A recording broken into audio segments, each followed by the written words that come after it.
নতুন কাহিনী, বিক্রম বেতাল, গল্পে গাথা মঞ্জুরি, বিক্রম বেতাল, সবার মনের রূপকথা, বিক্রম বেতাল, স্বপ্নেরই ঝরা পাতা।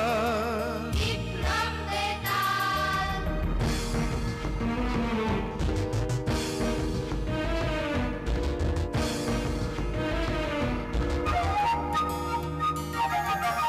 জীবনের মোড়কে গল্প হাজার, নীল লাল সাদা কালো রঙের বাহার, কল্পনায় রূপকথায় মিলে একাকার, তাই নিয়ে আসছে পর্দায় এবার বিক্রম বেতাল, বিক্রম বেতাল, বিক্রম বেতাল, বিক্রম বেতাল, বিক্রম বেতাল।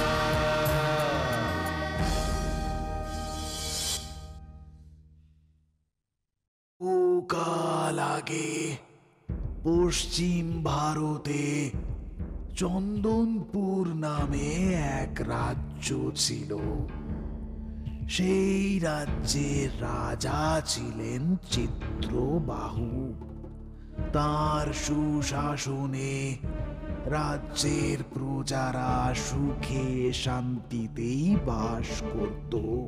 মহারাজের প্রহরীদের চোখের আড়ালে দিনে দুপুরে রাতের অন্ধকারে চুরি করা মহা দুষ্কর ছিল। তাই নিশ্চিন্তেই থাকতো নগরবাসীরা। কিন্তু তাদের একটা বড় সমস্যা ছিল।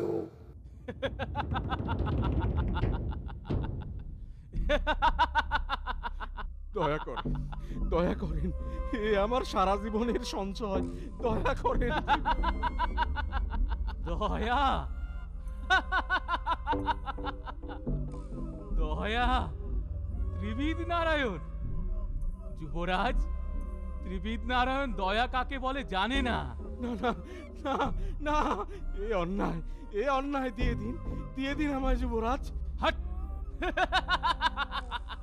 না,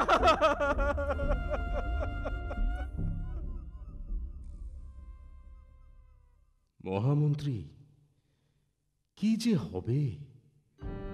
ছেলেটাকে নিয়ে যে মহা চিন্তায় পড়েছি। আমি বুড়ো হয়েছি, আমার উত্তরাধিকার হিসেবে ওকে যে রাজ্যভার সঁপে দেব, কিন্তু হ্যাঁ মহারাজ, জানি অপরাধ নেবেন না মহারাজ। একটা কথা বলি। বলো, বলো মহামন্ত্রী, নিঃসংকোচে বলো তুমি। মহারাজ, যুবরাজ ত্রিবিদ নারায়ণকে রাজ্যভার এখন সঁপে দেবেন না। প্রজারা কেউ তাকে পছন্দ করে না, চায় না তাকে। তার অত্যাচারে ভয়ে প্রজারা ততস্থ হয়ে থাকে। জানি, জানি মহামন্ত্রী, জানি, কিন্তু কি যে করি কিছুই তো বুঝে উঠতে পারছি না।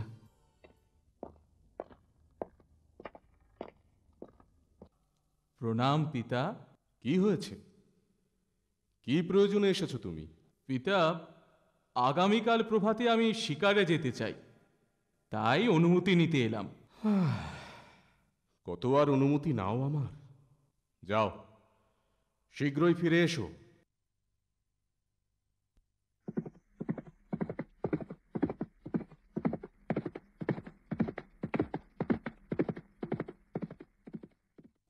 ধুৎ, এতক্ষণ হয়ে গেল, একটা পাখিও দেখতে পাচ্ছি না।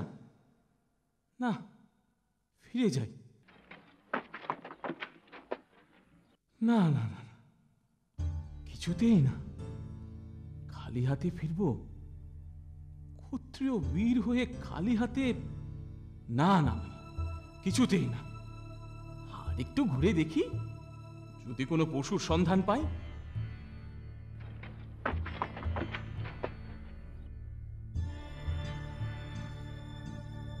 বাহ, ভারী সুন্দর পাখিটা তো। না, মেরো না ওকে। কে কে আপনি? ওকে তুমি মেরো না। ফিরে যান, ফিরে যান এখান থেকে। আমার শিকারে বাধা দেবেন না। আমার কথা শোনো, এ মহাপাপ।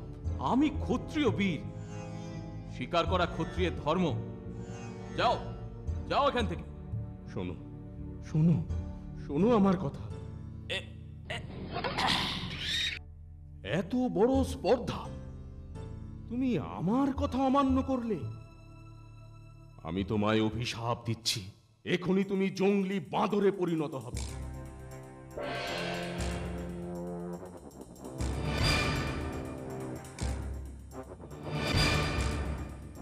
যদি কোনোদিন কোনো সহৃদয় ব্যক্তি তোমার কোনো অন্যায় অপরাধ ক্ষমা করেন, তবেই তোমার মুক্তি ঘটবে, আর নয়তো সারা জীবন তুমি এভাবে জঙ্গলি বাঁদর হয়ে জঙ্গলে জঙ্গলে ঘুরে বেড়াবে। কি যে হলো ছেলেটার! কত করে বললাম একা যাস না, কে কার কথা শুনে। কি যে হলো! অত দুশ্চিন্তা করবেন না মহারাজ, যুবরাজ ঠিক ফিরে আসবেন। ওরে, শুনেছিস যুবরাজ মৃগয়া থেকে এখনো ফেরেননি রে? যাক বাবা, বাঁচা গেল। কি যে বলিস! হ্যাঁ, সবাই তো খুব খুশি, কিন্তু ওদিকে সমস্যায় পড়লো। হ্যাঁ রে জগাই, এই যে মহা সমস্যায় পড়া গেল রে। সমস্যা? সমস্যা আবার কি? এ তো বেশ ভালোই হলো। আর চুরি নয়, সারাদিন খেটে যা রোজগার করব তা দিয়ে নিশ্চিন্তে খেয়ে পড়ে থাকবো। এখন শুতে দে, বিরক্ত করিস না তো। হ্যাঁ, সুখে খেয়ে পড়ে থাকবো? এই দেখো, শুয়ে পড়লি, গুরুদেবের কথা ভুলে গেলি? কি কথা? বাহ, গুরুদেব বলেছেন না, সবাই যখন রাতে নিশ্চিন্তে ঘুমোবে তখন শীত কেটে চুরি করব। হ্যাঁ, দিন রাত রাজামশাইয়ের প্রহরী পাহারায় আছে, ধরা পড়লে আর রক্ষে থাকবে না একেবারে। আহাহাহা, ভয় পেলে চলবে নাকি? এই দেখো, আবার শুয়ে পড়লি। ওঠ! বড্ড জ্বালাস। বল। চল না, হাত দুটো বড় নিষ্পিস করছে রে। কতদিন চুরি করিনি বলতো? শোন না, আরে উঠে বস, আমরা ভেবে একটা মোক্ষম বুদ্ধি বের করি। উফ, দিল্লি তো ঘুমটা ভাঙিয়ে। এখন খিদে পেয়ে গেল। হ্যাঁ হ্যাঁ হ্যাঁ, তুই শুধু খা আর ঘুমো। ওরে বাবা, খালি পেটে কি আর বুদ্ধি আসে? দাঁড়া, আগে একটু কিছু খেয়ে নি। ও, সারাদিন শুধু খাই খাই খাই আর খাই। ওরে বাবা রে, ওরে বাবা রে, ওরে বাবা রে! ভিতু কোথাকার! আহারে, নিশ্চয়ই খুব খিদে পেয়েছে বেচারার। এনে এনে খা খা খা, পেট ভরে খা। আচ্ছা কানু, ওই বাঁদরটাকে যদি আমাদের চুরির কাজে লাগানো যায় কেমন হয় বলতো? বাবা বাবা বা, মন্দ বলিসনি তো, খাসা বলেছিস। এ বেটাকে সঙ্গে রাখতে পারলে আমাদের সব সমস্যা মিটে যাবে। শোন, সারা সকাল ওকে নিয়ে আমরা নগরের পথে পথে খেলা দেখিয়ে বেড়াবো। সবাই জানবে আমরা মাদারি, খেলা দেখিয়ে বেড়াই। আর এই খেলা দেখানোর ফাঁকে রাতের অন্ধকারে কোন কোন বাড়িতে আমরা হানা দেব সব ওকে চিনিয়ে দেব। ব্যাস, তারপর আমরা পায়ের উপর পা তুলে বসে থাকবো, আর রাতের অন্ধকারে ও সেই বাড়িতে ঢুকে সোনা দানা থেকে সুতো পর্যন্ত সব সাবার করে দেবে। শোন শোন, এখন তাহলে ওকে বেঁধে রাখ, কাল সকাল থেকেই কাজ শুরু করতে হবে। এ বেটা, থাকবি তো আমাদের সাথে, এতে তোর ভালো হবে। আর এদিক সেদিক খাবার খুঁজে খুঁজে বেড়াতে হবে না, রোজ 4 বেলা পেট ভরে খাওয়া জুটে যাবে, বুঝলি?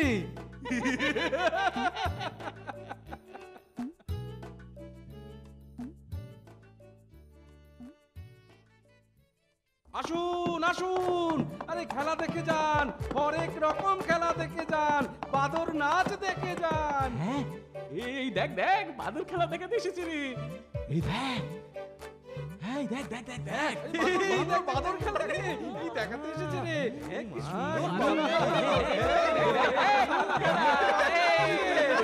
সরো সরো সরো সরো, সরে যাও সরে যাও। এই সর সর সর সর সর সর সর। সেনাপতি পুত্র এসেছে। হ্যাঁ, সেনাপতি পুত্র। হ্যাঁ, জায়গাতে জায়গাতে জায়গাতে জায়গাতে। প্রহরী, ওই মাদারিকে বলো ওদের বাঁদরটাকে বাড়িতে নিয়ে আসতে। আমি আমার বাড়িতে ওই বাঁদরের খেলা দেখবো। হ্যাঁ, আচ্ছা বাবা আচ্ছা। এই শোনো,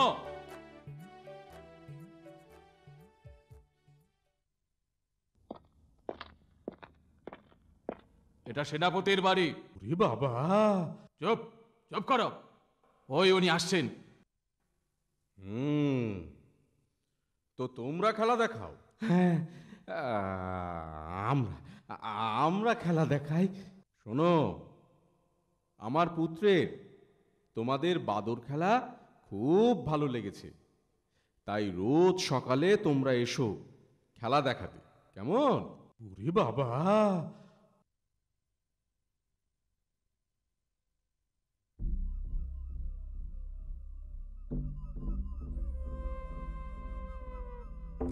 ওরে বাবা, এই ধরা পড়বো কেন?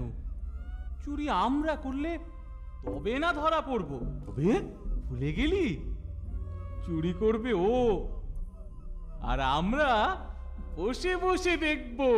হ্যাঁ হ্যাঁ হ্যাঁ,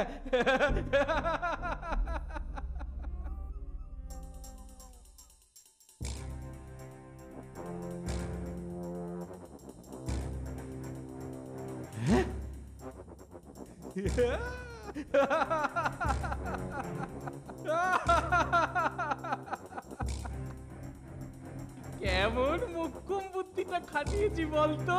বলে মোক্ষম।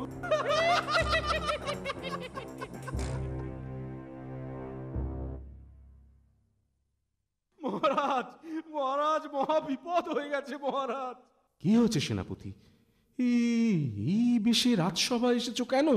এটাই এটাই শেষ সম্বল মহারাজ। মানে সব সব চুরি হয়ে গেছে মহারাজ, ঘরে একটা সুতো পর্যন্ত নেই, আমার সব চুরি হয়ে গেছে। সে কি চুরি? আমার রাজ্যে চুরি? মহামন্ত্রী, এখনই এখনই খোঁজ করো, এত বড় স্পর্ধা কার? আমার রাজ্যে চুরি? জগাই, কৃষ্ণমূর্তির গায়ের গয়নাগুলো দেখেছিস কেমন ঝলমল করছে বলতো? যা বলেছিস, চোখ দাঁড়িয়ে যাচ্ছে একেবারে। আর ওই মাথার মুকুটের মণিটা দেখেছিস? কানু, আমি যা ভাবছি তুইও কি তাই ভাবছিস? সে আর বলতে। তবে আজ রাতেই।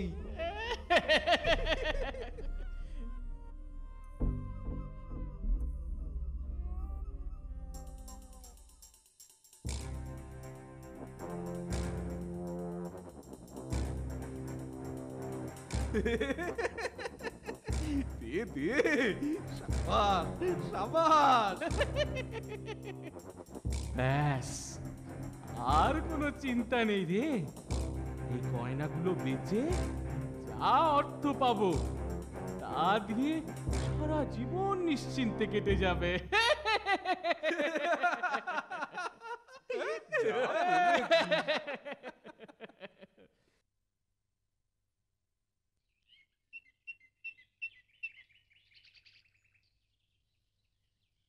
শিগগির দাও, কি এনেছো দেখি। এই এই নিন। হ্যাঁ হ্যাঁ, জম্মে দেখেছো এ গয়না? কই কই কই, শিগগির দাও। দেখো দেখো কত ওজন হলো। হ্যাঁ হ্যাঁ হ্যাঁ, হ্যাঁ, হ্যাঁ, হ্যাঁ। এই এক্ষুনি ওজন করছি। কিন্তু এত টাকা তো হবে না গো, অত টাকা তো এখন আমার কাছে নেই। তবে থাক, আমরা চলি, অন্য কোথাও বেচবো। আহা, অত চড়ছো কেন? একটু দাঁড়াও, এক্ষুনি বাড়ি থেকে আনছি। তাও যেও না তোমরা।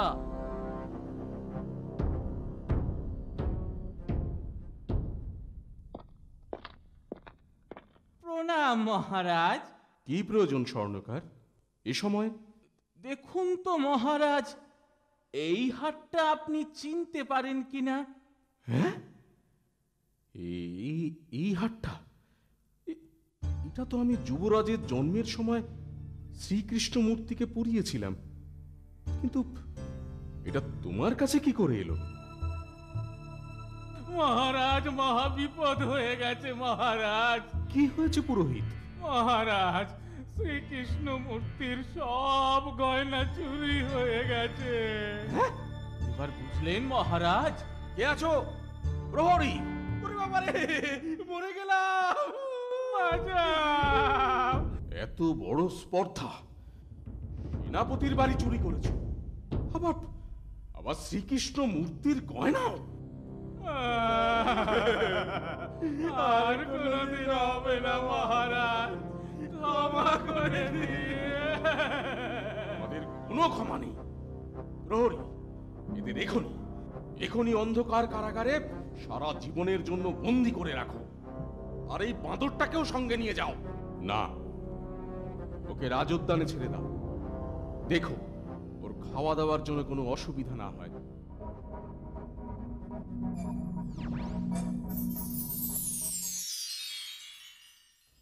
হ্যাঁ? কি কি কি সূর্য, ত্রিবিদ, যুবরাজ! আজ আমার শাপ মুক্তি ঘটেছে পিতা। এক ঋষির অভিশাপে আমি বাদরে পরিণত হয়েছিলাম। আমার চরম শিক্ষা হয়েছে পিতা। আমি আর কখনো ক্ষমতার অহংকারে দরিদ্রের উপর অত্যাচার করব না, কখনো কোনো অবলা জীবকে হত্যা করব না। আমায় ক্ষমা করুন পিতা। কানু ও জগাইয়ের মতো রাজকুমার ত্রিদিবও তো সমান দোষী মহারাজ। তবে মহারাজ কেন ত্রিদিবকে কোনো শাস্তি দিলেন না? বেতাল, মহারাজ যখন কানু ও জগাইকে শাস্তি দেন, তখন যুবরাজ ত্রিবিদ একটি বাঁদরের রূপে ছিলেন। একটা অবলা জীবকে দিয়ে কানু ও জগাই চুরির কাজটা করিয়েছিল। সোনা দানা অর্থ নিশ্চয়ই কোনো বাঁদর সদিচ্ছায় চুরি করবে না, তাই বাঁদরকে কোনো শাস্তিই দেননি মহারাজ। যুবরাজ ত্রিবিদ শাপমুক্ত হওয়ার পর তাকে সবাই চিনতে পারে, নয়তো আর সকলের কাছে সে ছিল একটা সামান্য বাঁদরই। তাই এখানে যুবরাজ ত্রিবিদের কোনো দোষই ছিল না। মহারাজ যা সিদ্ধান্ত নিয়েছেন তা যথার্থ। মহারাজ, তুমি এবারও সঠিক উত্তর দিয়েছ, কিন্তু আবার তুমি কথা বলে ফেলেছ। তাই শর্ত অনুযায়ী আবার আমি চললাম মহারাজ, আমি চললাম।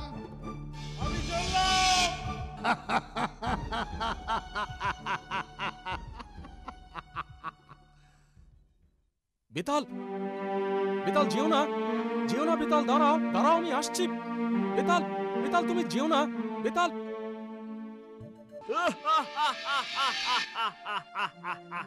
বেতাল, বেতাল যেও না, দাঁড়াও দাঁড়াও, আমি আসছি বেতাল, যেও না, আমি আসছি বেতাল।